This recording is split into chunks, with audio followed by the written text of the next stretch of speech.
Welcome back. Our next guest is a certified life coach, personal development expert, and author of the book Conqueror Mindset, Conquer the Monster. He's helped hundreds to stop coping and start conquering stress, self-doubt, addiction, childhood trauma, and fear.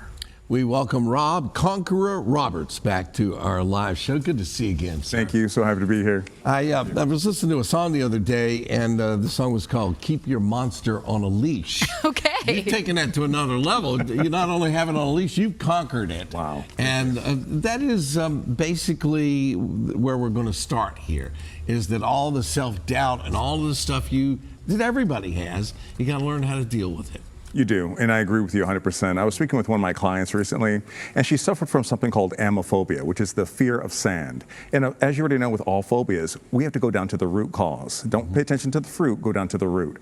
When I spoke with her, she told me that when she was younger, her brothers and sisters buried her from the neck down in sand at a beach. The water was coming towards her, bugs were coming towards her. Her parents and brothers and sisters were just laughing at her. She ended up having a lot of anger, unforgiveness, and hatred towards her family, but more importantly, it was the fear of sand. We fast forward 40 years, and now she's seeing psychologists and therapists and taking a lot of anti-anxiety medication, and she's suffering. I met up with her one time at a park. Knowing her story, I gave her a tall glass of sparkling water, and I told her, I said, you know that if you heat up sand to 3,000 degrees, it turns into glass. Once I said that, she saw herself differently, and a switch went off. Something just clicked with her, and she jumped into the sand pit that was nearby on the volleyball course. Instead of doing snow angels, she did sand angels. Wow. So I ended up buying her one of those little hourglasses that you flip over with the sand, and a couple months ago, I got a photo from her and her husband, and it was them on a sandy beach finally enjoying a vacation. No medication, no psychologist, no therapist, and she's cured. What a success story right there. And it really just goes to show we have this power in ourselves that we can fight that monster. We can take it down, and we can live happier, more present lives. Yes, I agree with you 100%. We do. We do have that power internally. Yeah. All right, so we started with coping and figuring out what you fear and kind of dealing with that. Next up on a list here that you laid out for us, clear the clutter. Yeah. Yes. Yeah. Yes. Yeah. A lot of times, and I made up a quote a long time ago, and it says, sweep before you mop. So I'll say it again, sweep before you mop. Yeah. A lot of times we try to do it a different way, and we wonder why things get a little murky and a little convoluted. So think of our mind almost as a house with an attached garage. A house that's full of clutter, it makes it easier for a pest or a vermin to enter inside. So we look at this monster of fear, stress, anxiety, childhood trauma as that pest. They love homes that are full of clutter. So we see people who are extra busy and they kind of put themselves into their work and they don't handle things that are appropriate, and they wonder why they're dealing with this underlying monster. So if we have a house that's actually clear, it gives that pest no room to hide.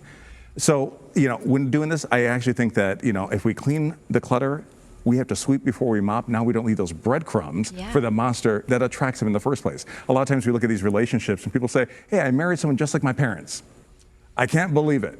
What happens is they're not actually attracted to it, but they're so familiar with it because they never cleaned up and swept those breadcrumbs in their own life.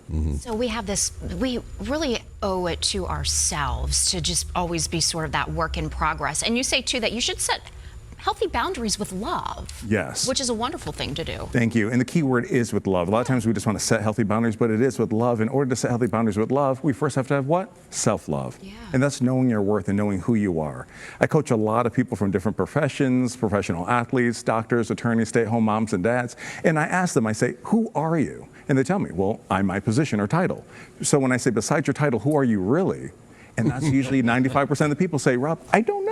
I don't know. Yeah. Guys do that a lot. You ask what you are, and you say, well, I'm a disc jockey, or I'm a TV host. Or, you get your identity through your work or something else. Thank you. And I agree with you 100%. And that's what happens. It becomes our identity. So we got to think of a tombstone. That first date is the date in which we're born. The last date is the day on which, we're not here anymore. But that hash mark in between, that's where we are right now. So we have to live in between the hashes. And when we do this, we're going to live intentionally. We're going to understand the internal battle between who we used to be and who we want to be, between how we think and how we feel. We have to remember that we have to choose peace over drama and distance over disrespect. So I always say that the most powerful moment in our life is the next decision we choose to make. Wow. Wow. Distance over, can I ask a question? Yeah. Distance over disrespect? Yeah. Meaning what? Yes, let's just say for the holidays, for example, I had a couple of clients who were like, Rob, I'm dreading going to Thanksgiving. I'm dreading going to see my family on Christmas. So I said, Why are you going there? Yeah. Switch went off. Wow, in order for me to not get disrespected, how about I don't go this time and keep my peace by having a conqueror mindset this holiday season? And that's usually what happens. A lot of times we choose to put ourselves in places and spaces that we don't belong, and we wonder why consistently we're uncomfortable.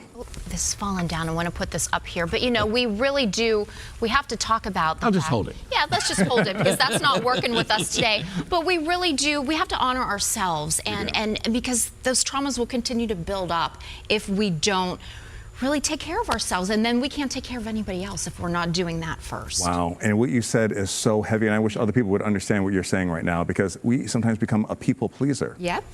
I'm a recovering people pleaser right here, so. That is something else, and you're absolutely right. So once we recognize that within ourselves, kind of taking that accountability to say, sometimes it's okay to put that airplane mask on you first, so now you can take care of other people. I always tell people that it's okay for us to look at things from a bright perspective rather than get lost in the fog and lose our focus when we're trying to do something outside of ourselves. Fantastic. Always good having you in.